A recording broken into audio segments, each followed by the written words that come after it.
Everybody, Sam Strains here, welcome back to the railway and welcome to yet another locomotive review. Now today's video is really quite special for a couple of reasons. First of all, it's my sort of test run for my 2018 videos range, so hopefully you can see me now in 60 frames per second. This is what I've been talking about. You've also seen the new intro and later on you're going to be seeing the new rating system, so hopefully that'll be exciting for you. But much more excitingly than that, and more importantly, the folks at Hatton's got in touch with me last week to ask if I would like an early look at their upcoming, yet to be released in fact, SECR P-Class, and of course I was very excited by that and I said, absolutely, yes please.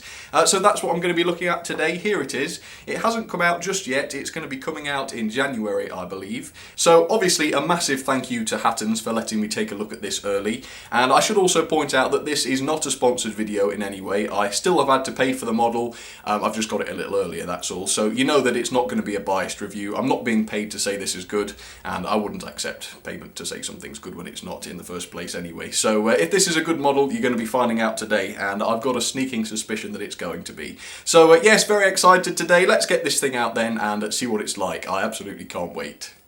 And as you can tell by the packaging, this is branded by Hatton's themselves. This is an exclusive model to Hatton's, which is very exciting. And you can see on the front of the box there that this is the wartime grey version. I had initially planned to get the SECR green version, which looks absolutely superb by the way. But this grey one was coming first, so I thought I would take that one and get this review done as soon as possible. But incidentally, I have pre-ordered the green version as well. So if you'd like me to review that as well, it might be the same review as this, in a nutshell obviously, but I just think that SECR is probably worth a review of its own, so let me know what you think about that. Anyway, on the end of the box, and I think that the information is on the right hand side today, this one as you can see is H4P003, which presumably is Hatton's own sort of proprietary product code. You can see a little image of the loco there, and it also tells us that this is DCC ready with a 6-pin socket, so that's always good to know.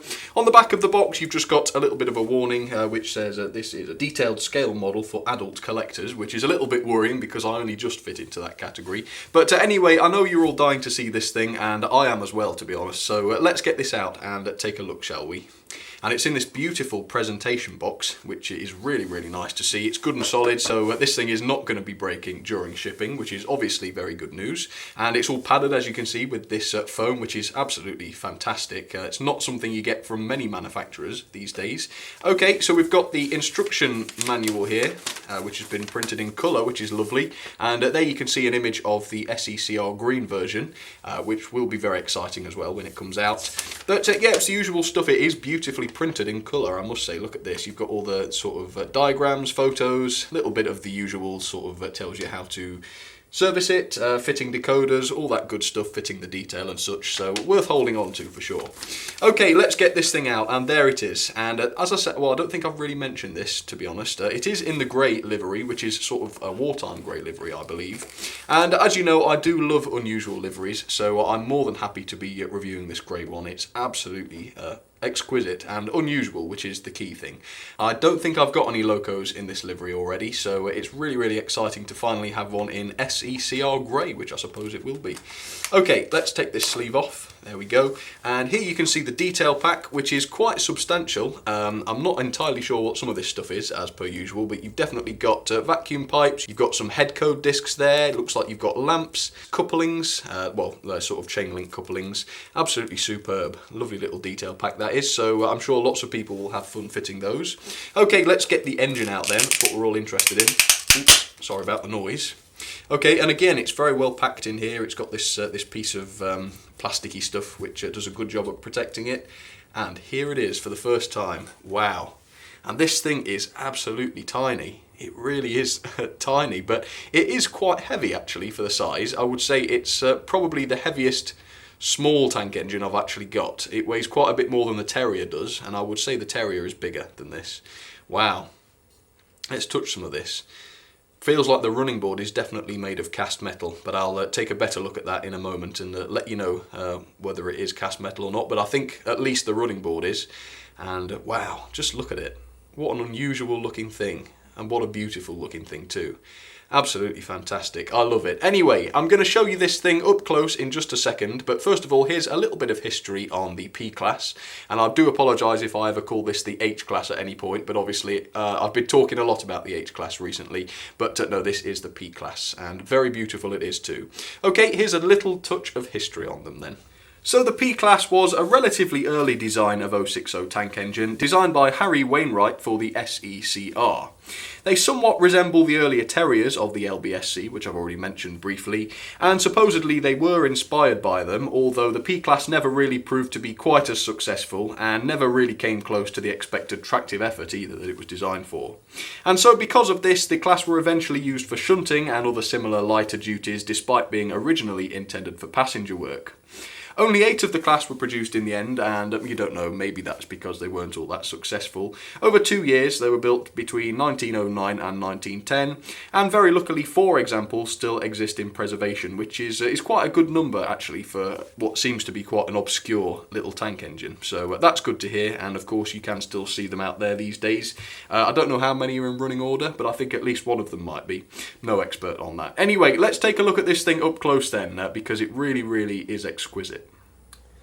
So there she is then, the SECR P-Class up against the white background, and I must admit I am extremely impressed by this one. It is easy to forget the scale of this locomotive when it's filling the screen like this, but don't forget that in reality this thing stands at less than 5 centimetres tall. I mean, just look, that's it compared with my fingers there. And when you consider just how tiny this thing is, it makes every single rivet, every single little piece of separately fitted detail all the more impressive, and the sheer amount of detail that they've been able to cram onto what is really a very tiny locomotive is massively impressive, and it's incredible, to be honest with you. Now, admittedly, the livery on this sort of wartime grey version isn't quite as sophisticated as others, and there are lots of other liveries to be released. The SECR green is one I've mentioned. You've got blue versions, black versions, BR black, southern black, all kinds of different versions, and they vary in their complexity, but I would say the SECR version is probably going to be the most impressive, although that's just, you know, speculation because I haven't seen that yet. But having said that, what small amount of intricate paintwork there is on this model has been done to a very high standard. So, of course, this grey livery is very unusual. It's not something that I think is represented in my collection at all so far, but as you can see, the wheels are also done in the grey, which is lovely to see, and of course the loco, apart from the smoke box and the top of the tanks and cab, is sort of universally done into that grey. As you can see on the side of the water tank though, we've got the running number 754, very nicely painted on there. Can't really say anything about that because it's just superbly done. But then on the coal bunker / cab, you've got the plate which says SE and CR on it, and what is really nice about that is that it's sort of reflective. It's got a really nice sort of metallic effect, which is not something you see too often, and I don't know if I'm going to be able to convey that with this shot, but it really is reflective and it just looks like a tiny little metal plate. It really is impressive. And then just at the front of the cab there, you can see you've got what probably is the builder's plate or something like that, but again, I'm too far away to read what it says, but I'm 90% certain that it will be legible. The moulded detail on this model is impressive, to say the very least. As you can see, there's all kinds of riveting going on the smoke box there. The roof of the cab is massively detailed too, and that isn't to mention all of the separately fitted work that we've got going on here. As you can see, there's a massively intricate smoke box dart, which I believe will be separately fitted. You've got all of the lamp irons, which not only are sort of separately fitted, but they are sturdy and you can touch them and they don't flex or bend under your fingers, which is a massive plus. On the buffer beams, you can see there is loads of detail, lots of riveting. You've got the running number represented on there as well. You've got the separately fitted vacuum pipes and also very realistic looking buffers, which are nice and long, as they often are with these old-fashioned models. And if I reach in here, you can see that yes, they are even sprung, which once again, for such a tiny little thing, is so impressive. It really is. On the front of the water tanks, you've got what looks like possibly a Westinghouse pump, which is probably one of the most sophisticated ones I've ever seen. Just look at that. And remember that this thing is about filling a 1 centimetre squared area. It's absolutely tiny. And yet, it's one of the most intricate I've ever seen. It's incredible. You've got a separately fitted whistle, which is metal. They haven't skimped on that. It looks to be metal and separately applied, of course, which is fantastic to see. You've got glazed windows on the front of the cab, which have this very beautiful, I would say it's a golden lining around them, which again is probably quite a difficult thing to reproduce in model form, but it's been done exquisitely, as you can tell. You've got separately fitted safety valves here, as you can see, which are done in what looks like a black plastic, and all kinds of pipework, as you can see, on top of the tanks, and also down below the running board, you've got a fair bit of pipework as well. Everything about this model is superbly detailed. The steps, the buffer beams, the smoke box, it's absolutely fantastic.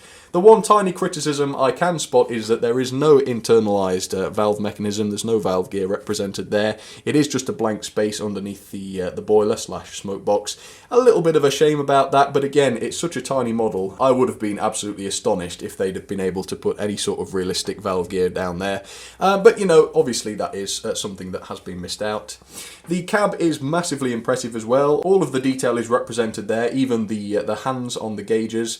As you can tell, though, they have been painted onto the glazing piece, which obviously goes inside the windows here and does the glazing, and that looks a little bit strange. It makes the cab detail look a little bit on the plasticky side, but again, for such a tiny model, I don't see how they could have found a way around that, and to be honest, still from a distance, it looks reasonably impressive. Round the back you can see what is a relatively realistic coal load. I'm not absolutely sure whether that one is removable or not, but if it isn't, you know, that's not a massive issue because it is relatively realistic in the first place. And as you can see, more lamp irons and more sprung buffers around the back there, and this model also has NEM couplings which have these sort of slim Hornby style couplings fitted already, but of course the fact that they are NEM means that you can choose to swap those out if you decide to. So there we go, that's a quick overview of the detail. Of course I haven't been able to show all of it, and even though it's such a tiny model, there's just so much to see. So yes, anyway, this is going to be retailing for £99, which obviously sounds a little bit on the expensive side, and if it was a Hornby model I would agree, because of course Hornby do tend to fit the plastic whistles, and they do tend to skimp a little bit on some of the details.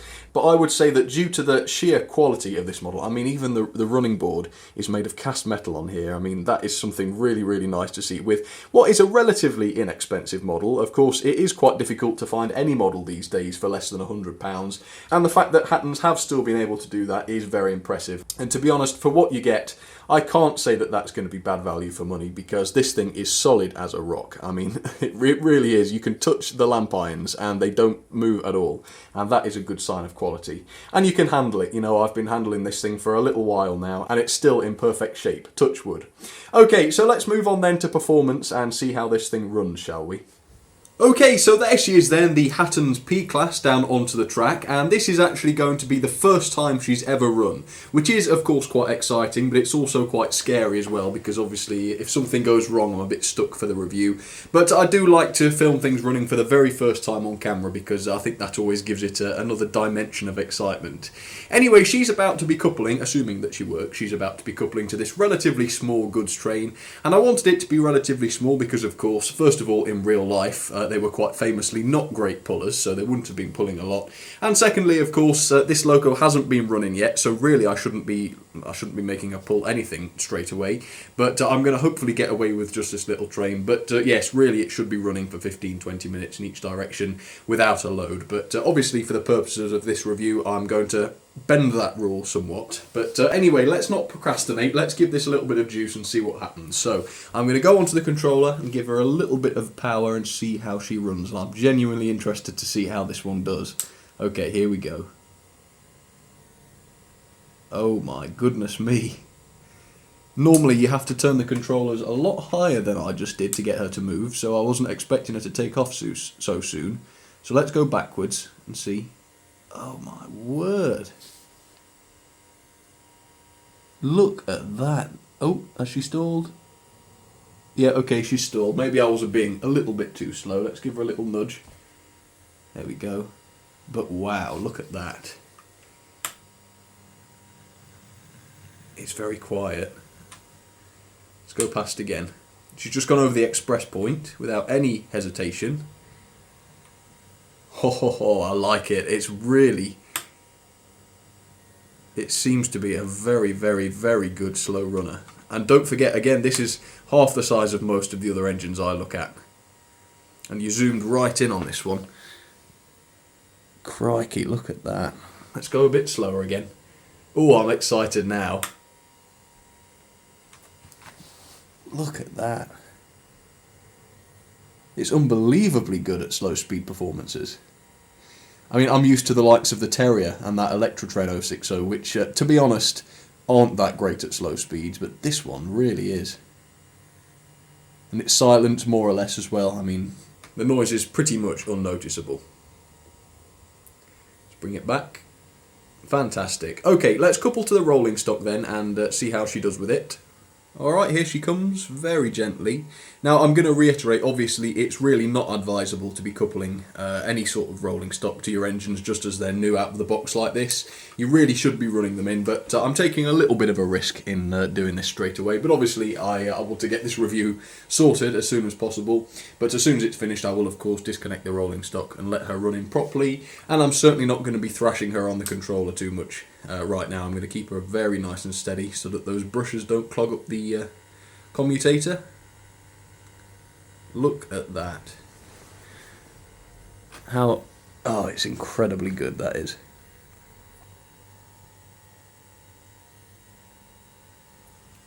Okay, let's give her a little bit more speed, but it's truly obvious that inside here is a really good quality motor, and what a difference that makes. It really does. Anyway, so on the middle line I'm going to be reviewing my only other SECR locomotive, and this is of course the Hornby H-Class, which cost about the same. It was roughly the same price, but obviously it wasn't such a good runner to start with, and also there's a lot more plastic work on this one, which should really have been metal if it was going to be a truly high quality model, but still a very good model nonetheless. And then on the very inside line, I've decided I'm going to run the LBSC E4, which is a very beautiful model, of course. So there she goes, absolutely lovely. And as always, enjoy the running session and see which other engines you can spot and see if you can figure out which one is the odd one out. Well, that really is so impressive. All the other tank engines I've got that have got such a short wheelbase do struggle over the express points, and they just struggle generally.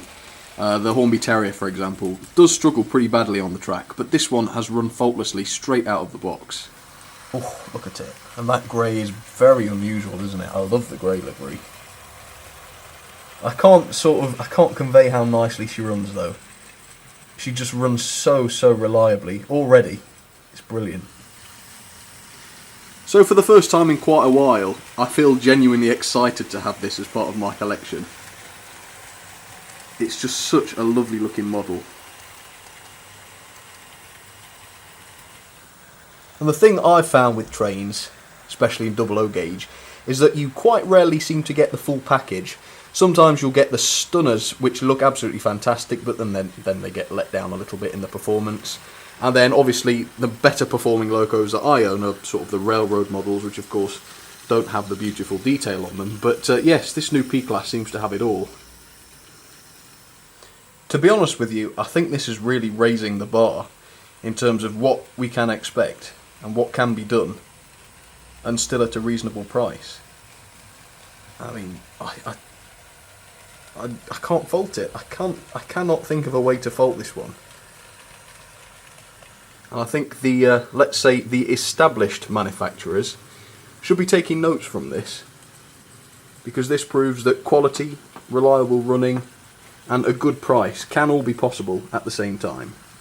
And some of the other manufacturers would have us believe that that isn't possible. But it is.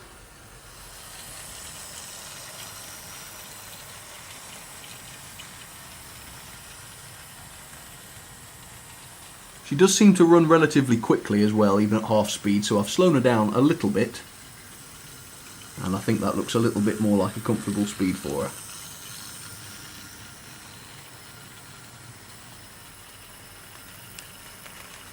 So here are my ratings then for the beautiful P-Class by Hattons.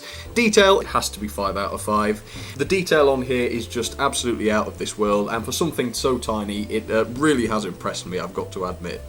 Power, obviously you've got to consider the size and weight of the locomotive, and you've got to be realistic with what you expect this kind of thing to pull. Obviously it's a very tiny little tank engine, but she can pull a fair amount. I have been doing a little bit of testing with some more wagons, and it's actually fairly impressive for the size, so I've given it 4 out of 5. The slow speed performance though, as you can see, there's no arguing there, it has to be 5 out of 5. I don't think I've ever had a tank engine that runs as nicely as she does, so that is very, very impressive.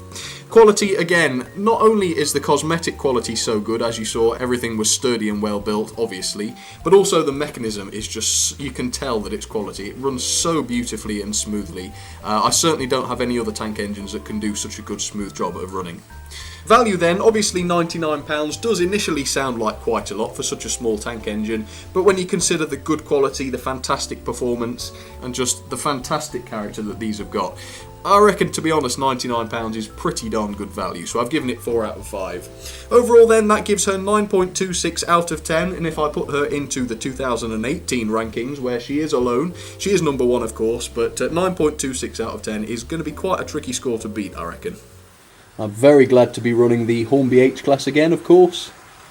Always love an excuse to get that one running.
What a beautiful runner she really is.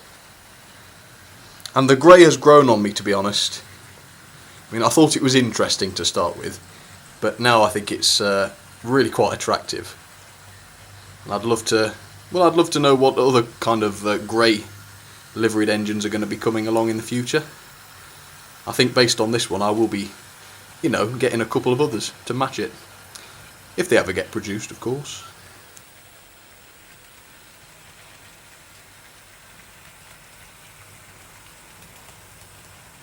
Okay folks, well I hope you've enjoyed seeing this little beauty today as much as I have. Oh, thoroughly enjoyed that. And let me know in the poll whether you're going to be ordering your own, or if you have already of course. And let me know in the comments which livery you'll be getting, because there's an unbelievable amount of choice in the liveries that Hattons are producing for these, which caters for all sorts of different layouts and modelers and eras. So it really is a very well thought out project and a brilliant result, I reckon. Anyway folks, if you did enjoy the video, please feel free to leave it a like or even a comment, because I always love to hear from you. And of course, if you enjoyed the engine and you think it's, if you think it's a good job well done, as I do, let Hattons know, tell them they've done a good job with it, and tell them how much you like it, because I think they deserve it, to be honest. They haven't ripped us off with this, and they've done a really, really good job with it. It's a beautiful model, and I'm sure you'll all agree. So anyway, hope you're all having a nice Christmas period, even if you're still at work or school. It won't be long now, so hope you're all having a nice time, and I hope you're all looking forward to Christmas at the very least. And I'll see you on Friday with the slot car video as promised, and I think that's all I've got to say. So thanks everybody, see you very soon.